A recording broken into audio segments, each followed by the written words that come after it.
Բարև ձեզ մեր սիրելի YouTube-յան հետևորդներ, այսօր անջատեք խոսափողը պոդկասթի մեր հերթական թողարկումն է և քանի դեռ Երևանի օդի աղտոտվածության մակարդակը թույլ է տալիս, որ դուք կամերայից մինչև ստեղ տենաք մեր դեմքերը, մենք շարունակում ենք մեր պոդկասթների շարքը։ Կար մի թեմա, որը որ մեր առաջի պոդկասթից սկսած ցանկանում էինք անդրադառնալ, սակայն թողնում էինք հետևա։ Այժմ հասունացել է պահը խոսելու այդ մասին և սկսենք մեր այսօրվա պոդկասթը կենդանիների նկատմամբ բռնությունից ու կենդանիների պաշտպանության թեմայից։ Մանավանդ, որ վերջին շրջանում համացանցում հաճախ ենք հանդիպում տեսանյութեր հրապարակումներ հենց այդ թեմայով,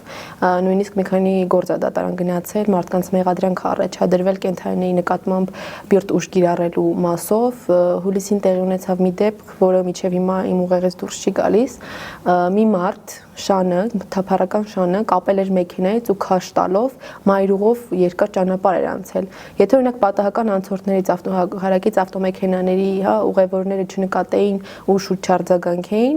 այդ շան միայն ոսկորները կմնային, որովհետև երկար ճանապարհ անցել այդ հողին, գետնին քաշ տալով այդ շան այդքան հասցրել է։ Բայց այս ամեն ինչը իմ կարծիքով նրա հետևանքն է, որ օրինակ երբ որ երեխան տեսանյութը հրապարակում, չգիտեմ, TikTok-յան լայվի ժամանակ կատվի պոչից քաշում է, ատամներից քաշում է, ականջներից քաշում է, ու ծնողը կողքից չի արձագանքում դրան, չի նկատողություն անում, չի խաթարում այդ ամեն ինչը, երեխան մտածում է, որ տենց էլ պետք է լինի։ Բացի այդ, մեր հասարակության մեջ շատ է լինում, որ երեխան խփում է կենդանուն եւ ծնողը բավարար չափով չի արձագանքում,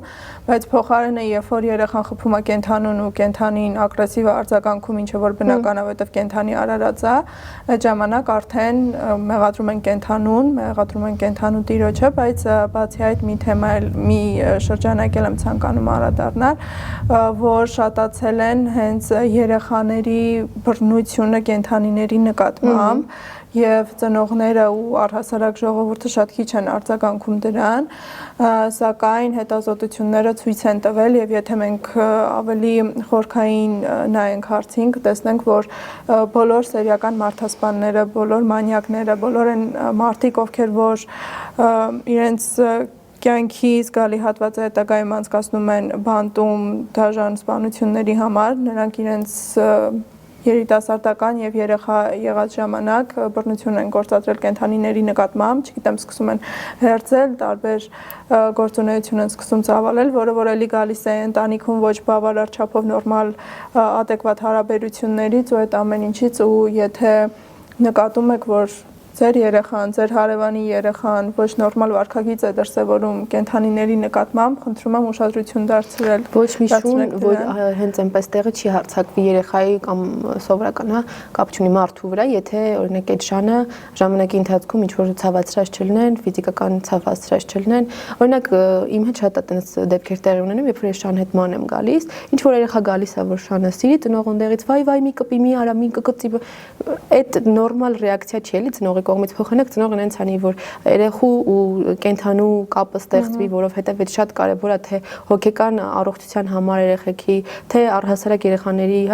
այդ հարաբերության ստեղծման համար, ծնողը հակառակն է անում։ Ու հետո ճիշտ ես ասում, երբ որ շանը քարով խփում է, շանը քաշում է ականջից, չգիտեմ, ինչ որ ցավ է պատճառում, շունն էլ հարձակում է, ֆրում ասում են շունն է մեղավոր։ Բայց այդրան զուգահեռ էլի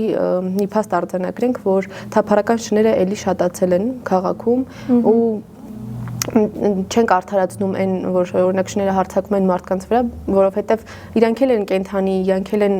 բանականություն չունեն, բայց հասկանում են, որ մարդը հավանական վտանգ է իրանց համար։ Այս ամեն ինչով պետք է զբաղվի քաղաքապետարանը, քաղաքապետարանի հարակից կառույցները, ովքեր զբաղվում են այդ խնդրով, ու հենց իրանք շատ դեպքերում այդ հոգեբանական տրավմա են հասցնում այդ կենդանին, տանում են ստերջացնելուց հետո շանը վերադարձնում են քաղաք այն վիճակով, որ այդ շունը ուղղակի մարդ է տենում, հոգեվարքի մեջ անգնում, հասնում է մարդուն ուզում է հարձակվի կծի, որովհետև մտածում են, հեսա տանելու են, ցավացնել էլի։ Բացի այդ, եթե մենք իրոք հավատանք այն հանգամանքին, որ ստերջացնում են կենդանիներին թափառական շներին, ապա ոնց է թափառական շների քանակը ավելանում Երևանում։ Բացի այդ, օրինակ մեր փողոցում մենք ունենք թափառական շուն, թափառական չի արդեն մեր փողոցի շունն է, երբ որ այդ շանը վերադարձրեցին այդ կազմակերպությունից, փորը ամբողջովին sense ճղած, վերքեր, չեմ ուզում մանրամասները նկարագրեմ, թե այդ ոնց է, ինչ որ ворթնած, sense ահավոր վիճակ էր այդ շան մոտ ու մենք մեր փողոցի բնակիչներով մի կերպ ենք այդ շանը բուժել, որովհետև այդ կազմակերպություններում էլ սանիտարական վիճակը կաշմար է, կատաստրոֆայի է, հասնում խայտառակ վատ վիճակ է։ Իսկ մնացած մասով այդ շները օրինակ ովքեր հենց արձակվում են երեխեքի վրա, ովքեր այդ գազազությունն ունեն իրանց մեջ, դրանցով պետք է զբաղվի քաղաքապետարանը։ Էլի իրանց խնդիրն է, որ շները տենց են դարել, որովհետև իրանք նորմալ վերաբերմունք ցույց չեն տվել, բայց էլի այդ խնդրի հետ պետք է իրանք զբաղվեն։ Բայց այս ամեն ինչից մի կողմ, երբ որ օրինակ տեսնում ենք շների հանդեպ բռնություն երեխաների կողմից, ինչ որտեղ չեմ արդարացնում, ընդհանրապես արդարացում չեմ կարողանում իմ մեջ գտնել։ Բայց մի հատ բանի էլ անդրադառնանք այս թեմայի շրջանակում, ես ինչի էի ցանկանում, որ մենք անդրադառնանք այս թեմային, որովհետև 2 շաբաթ առաջ լուր տարածվեց, որ գյուղերից մեկում գտել են լուսանի ձագ։ Ու լուսանի ձագը, երբ որ հայտնաբերվեց, մի օրից ավել իր կյանքը չտևեց։ Երբ որ այն վիդեոն կա, որ չգիտեմ, ինչ որ պոլիէթիլենային տոպրակով ինչ որ վերցնում են կենդանուն, այդ կենդանուն վերցնելուց հետո արդեն այդ հոլովակի մեջ լսվում է կողքից ձայն, որ ինչ է անում այդ լուսանին, թո կխաղանք։ Հասուն մարդու ձայն էր, երեխայի ձայն չէր, մոտավոր նման արտահայտություն է լսվում։ Ինչից հետո երեկոյան պարզ է դառնում, որ լուսանը անկել է, մահացել է, սատկել է։ Եվ այստեղ երկու ստեկ մեղադրանքներ են հնչում։ Մի կողմից գյուղացիները մեղադրում են, որ կենթանաբանական այգու աշխատողները ոչ պատշաճ վարքագիծ են դրսևորել, ինչի արդյունքում կենթանին չի ապրել, իսկ կենթանաբանական այգուց էլ տեղեկացնում են, որ կենթանին իրենց է հասել հյուսված վիճակում, ջուր չեն տվել կենթանու։ Ու այդ ամենին զուգահեռ պետք է փաստել, որ կենթանաբանական այգու աշխատակիցների եւ գյուղացիների միջև կոնֆլիկտ էր առաջացել։ Գյուղացիները եւ կենթանաբանական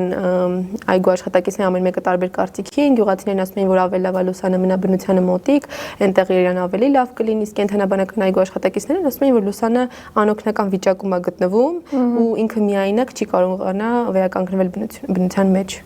Անկախ ամենից ես չեմ կարողանում հասկանալ, ինչպես կարելի է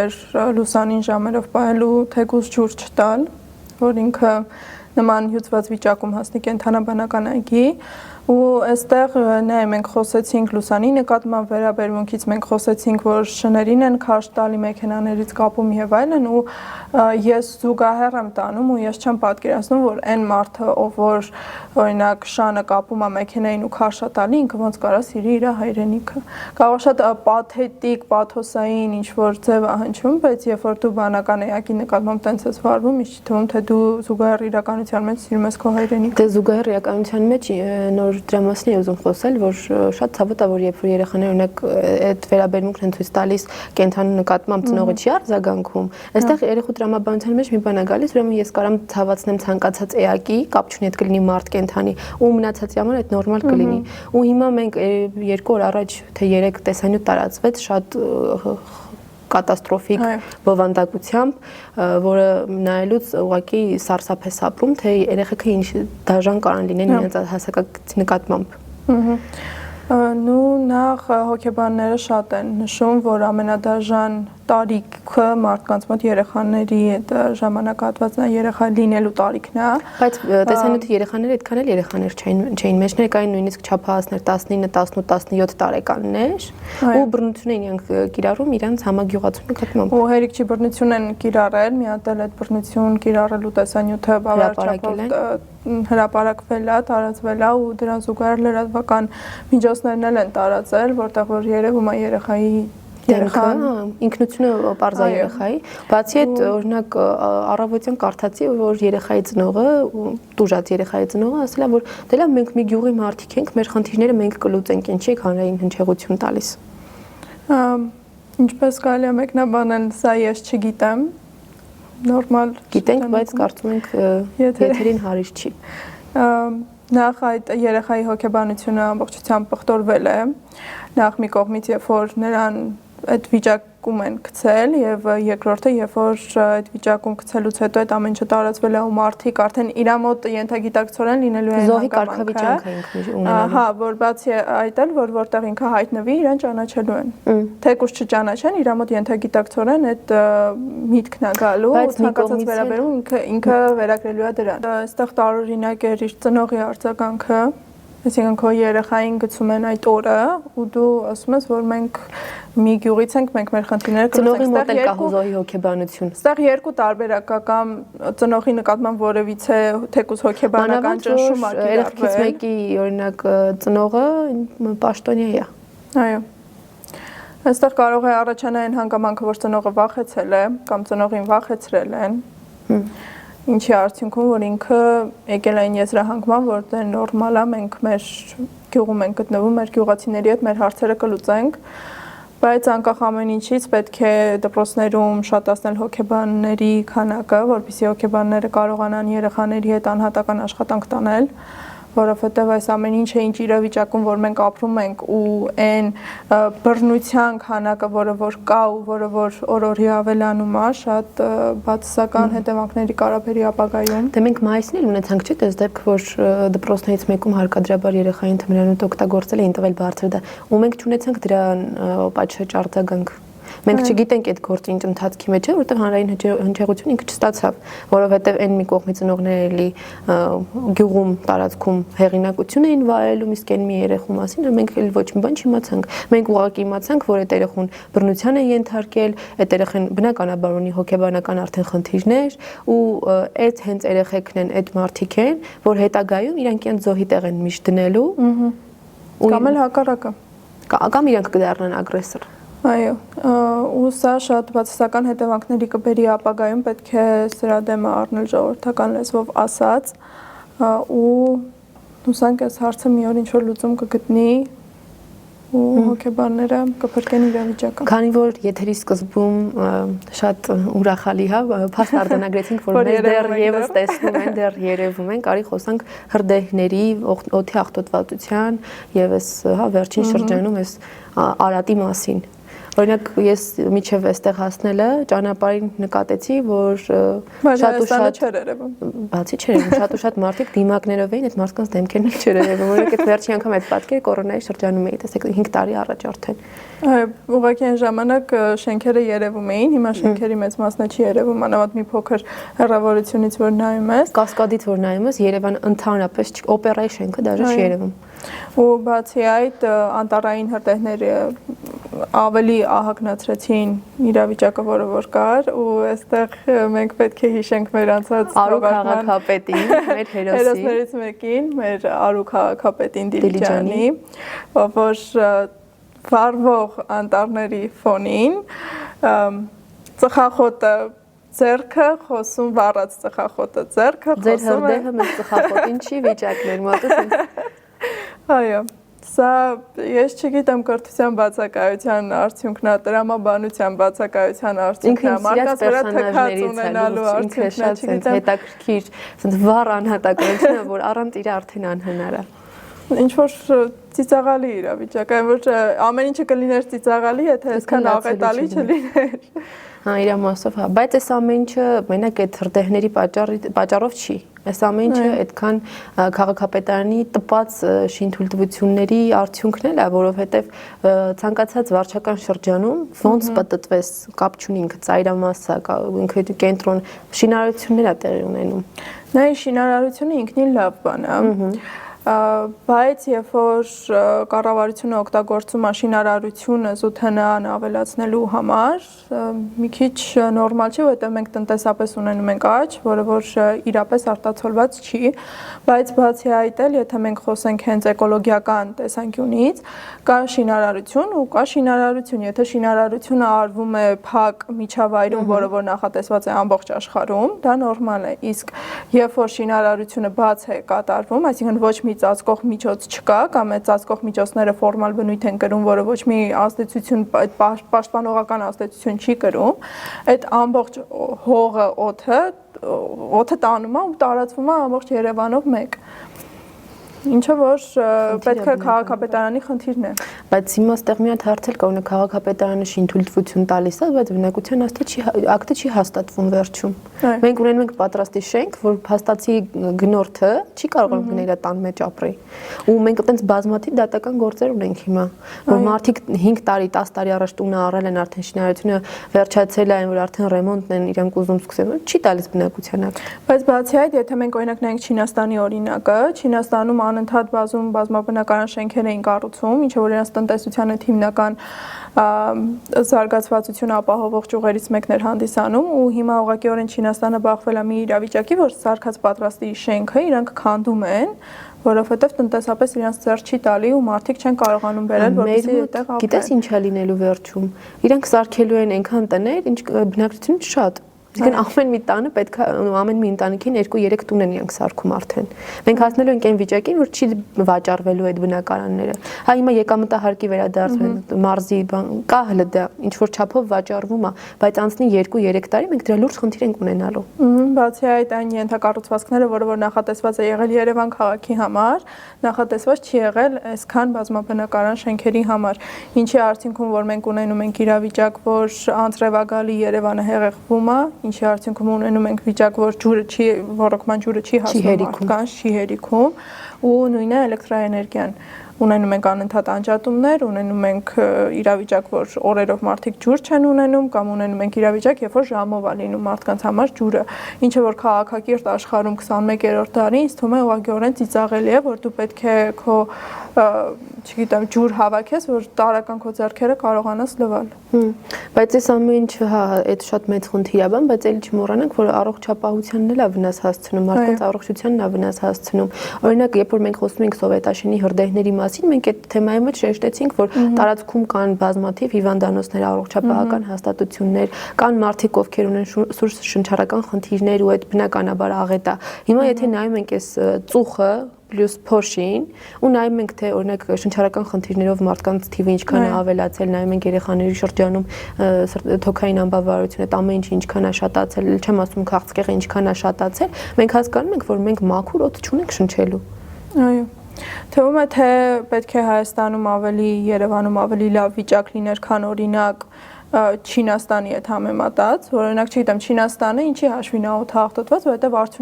արդյունաբերությունը այնտեղ զարգացած է, ամեն քայլափոխի կան գործարանները արտանետում են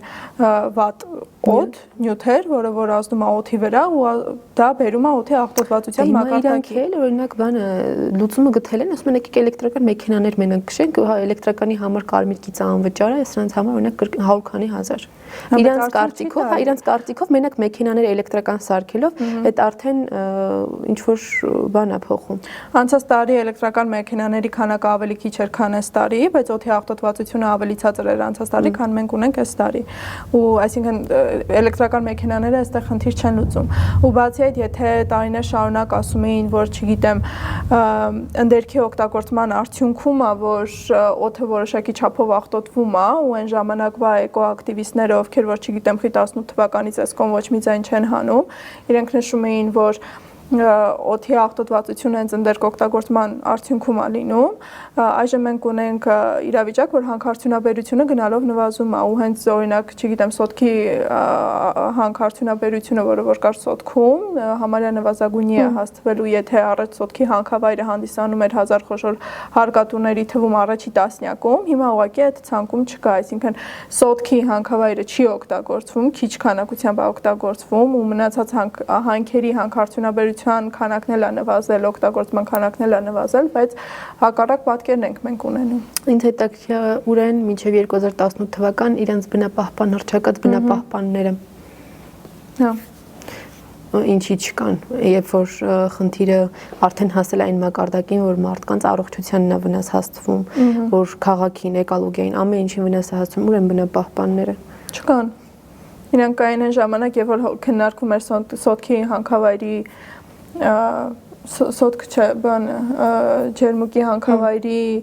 պետք է օգտագործել թե ամուլսարի հանքը, պետք է օգտագործել թե չպետք է օգտագործել, պետք է այդ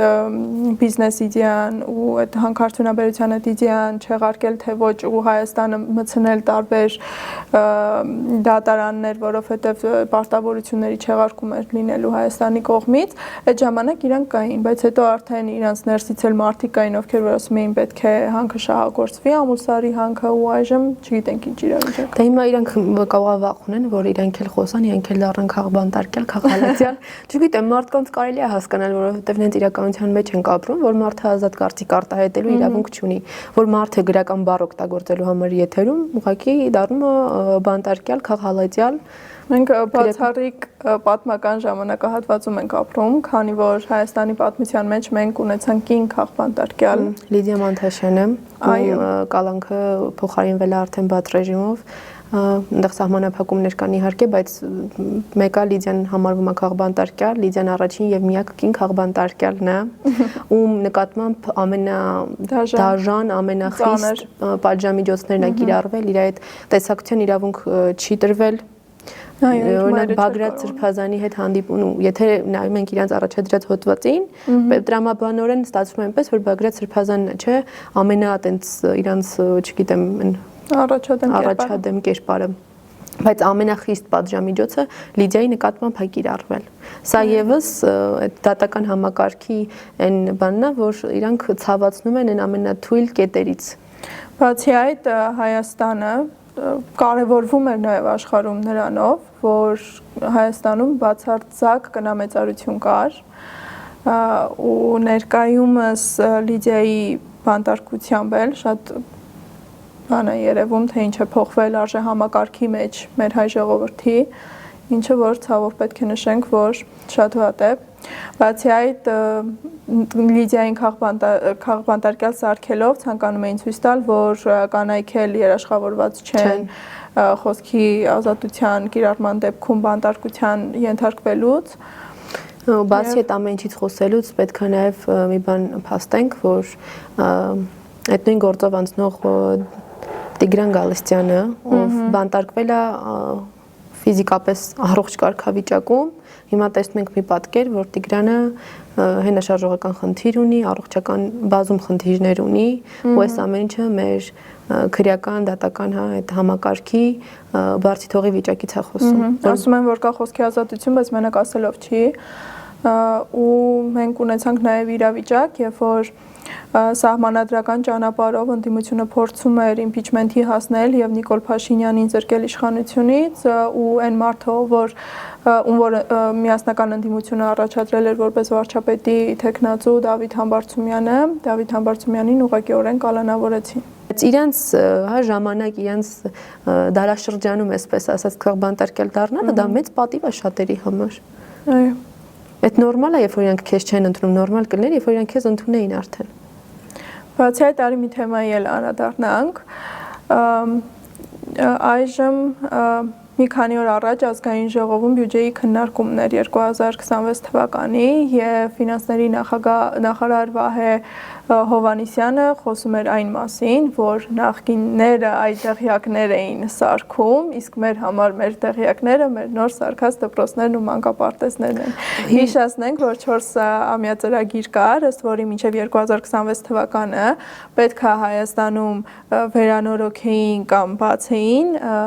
300 դպրոց եւ 500 մանկապարտեզ։ Սրան զուգահեռ հիշեցնենք, որ մարզերում 112 դպրոց արդեն փակվել ու քանիսն էլ դեռ պատրաստում են փակել։ Ինչպես տեսնում ենք, մեկ ամիս է մնացել 2025-ի ավարտին եւ 2026-ի տարեմուտին, իսկ մենք ունենք պատկեր, որ ծրագրի 20%-ն է դեռևս իրականացվել, 33 դպրոց ամբողջությամբ կառուցվել է եւ 26-ը վերակառուցվել։